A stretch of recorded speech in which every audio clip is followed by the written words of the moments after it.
कहा कि 5वीं अनुसूची की बात कही, कांतिलाल भूरिया ने कहा कि लागू है, किस तरह देखते हैं? देखिए क्या है, कांतिलाल भूरिया जी जब से देश आज़ाद हुआ और संविधान लागू हुआ तब से वो पार्टी विशेष के कार्यकर्ता रहे हैं, कैबिनेट मिनिस्टर भी रहे हैं, प्रदेश स्तर पर उनको बहुत बड़ी कमांड भी मिल चुकी है। उन्होंने कहा है कि हमने 6ठी अनुसूची लागू करवाई है और 5वीं अनुसूची का संघर्ष जारी है।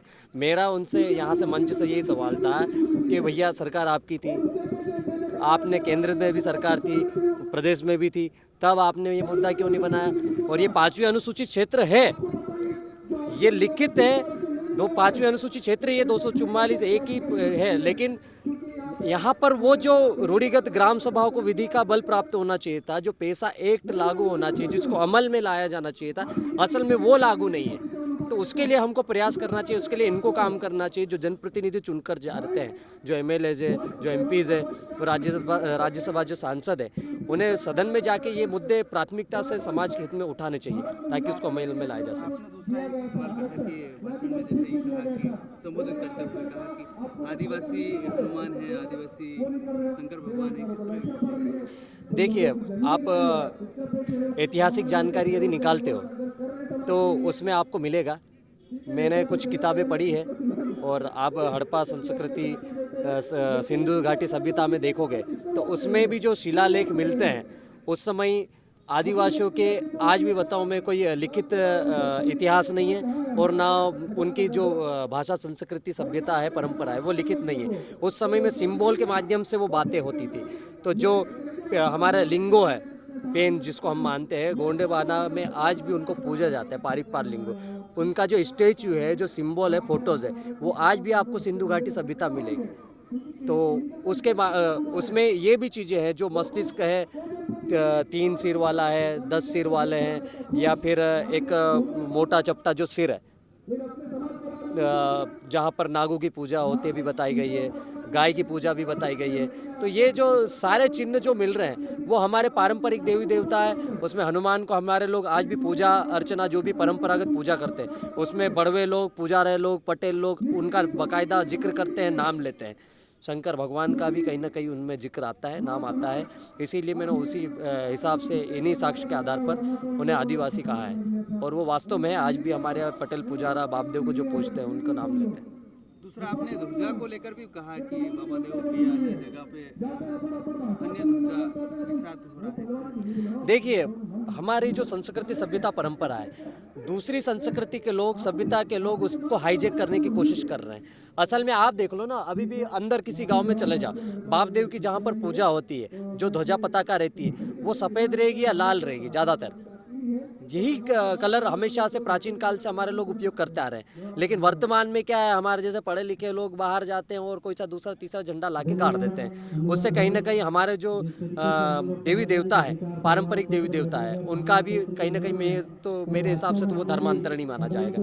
उनकी संस्कृति सभ्यता परंपरा को नष्ट करके कोई और संस्कृति थोपे जाने की कोशिश की जा रही है। जैसा अभी मानगढ़ में भी इसी चीज़ को लेकर हमारे लोग वहाँ पर गए थे। मूर्ति स्थापना को लेकर प्रशासन ने भी बहुत सारी परेशानी का सबक करना पड़ा, इस तरह आदिवासी क्षेत्र में भी ऐसा। देखिए, ये जो मूर्ति है वो किसी आम इंसान की नहीं है, ये देश के स्वतंत्रता संग्राम सेनानी है और विशेष करके आदिवासी समुदाय की भील जनजाति से आते हैं। ऐसे लोगों का ये सम्मान नहीं करेंगे तो किसका करेंगे? आप किसी की भी लाके फोटो लगा देते हो रात में वहाँ पर, तो उसको कोई रोकता नहीं। लेकिन आदिवासी समाज के क्रांतिकारी की कोई फोटो लगाना चाह रहा है या कोई मूर्ति लगाना चाह रहा है, तब प्रशासन अचानक से जाग जाता है, उठ के आ जाता है, भैया ये ग्राम पंचायत स्तर की जमीन है, ग्राम सभा ने प्रस्ताव दे दिया है, शासकीय जमीन है। तो भाई दूसरा आदमी कौन होता है इसको रोकने वाला?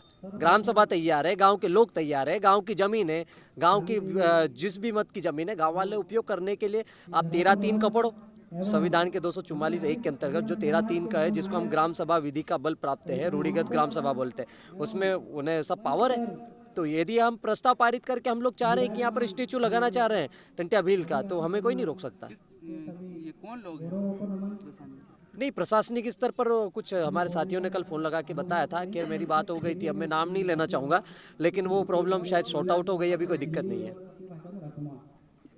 एक आदिवासी योद्धा थे और अंग्रेज़ों से उन्होंने मुकाबला किया कई ट्रेनें रुकवाई, ये करा, सब ये सारे, उसके बाद उसको जेल भी भेजा, पर वो पीछे हटा नहीं और हमेशा लड़ाई लड़ता रहा आज़ादी के लिए और आज़ादी में भी भाग लिया। तो ऐसे आज उस महान स्वतंत्र सेनानी को टंटिया मामू की आज यहाँ पर स्टेच्यू का अनावरण हुआ है।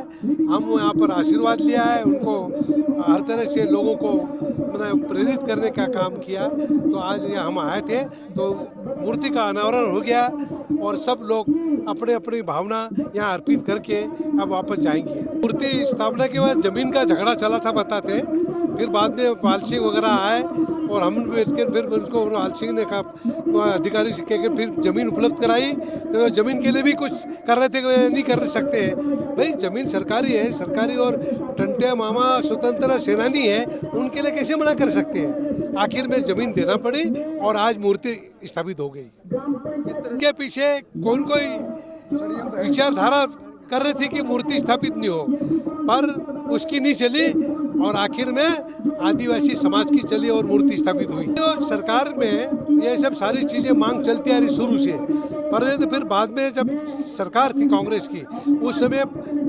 5वीं 6ठी अनुसूची की मांग चली, पर वो फिर 5वीं अनुसूची स्वीकार की। आज 6ठी अनुसूची स्वीकार के बाद 6वीं अनुसूची चालू है, लागू है। और जल जमीन जंगल में भी जितने भी आदिवासी जमीन के ऊपर कब्जा था सबको माली बना दिया, पट्टा दे दिया। ये सब सारी चीज़ें थी 6ठी अनुसूची पट्टा दे दिया, पर और भी जो 5वीं अनुसूची वाले बाकी है, अब जब भी मौका मिलेगा तो वो भी लागू करवाएंगे और लोगों को संपूर्ण अधिकार मिलना चाहिए। टेटिया मामा भगवान की जो मूर्ति की स्थापना करी, इसमें हमारे आदिवासी समाज को पहली बार रामा बिलाक में, पेटलावद विधानसभा के रामा बिलाक में ये मूर्ति की स्थापना हुई। इसमें हमारे भुरिया जी भी आए, हम भी आए, और कल कुछ बातें ऐसी हमको मालूम पड़ी कि कुछ विद्रोह यहाँ फैला जा रहा है। तो मैंने अधिकारियों से बात करी तो अधिकारी से मेरे सामने बिल्कुल नकारा कर दिया कि ऐसा विधायक जी कोई नहीं है, आप मूर्ति धाम धूम से गाजा वाजा के साथ मूर्ति बैठाओ।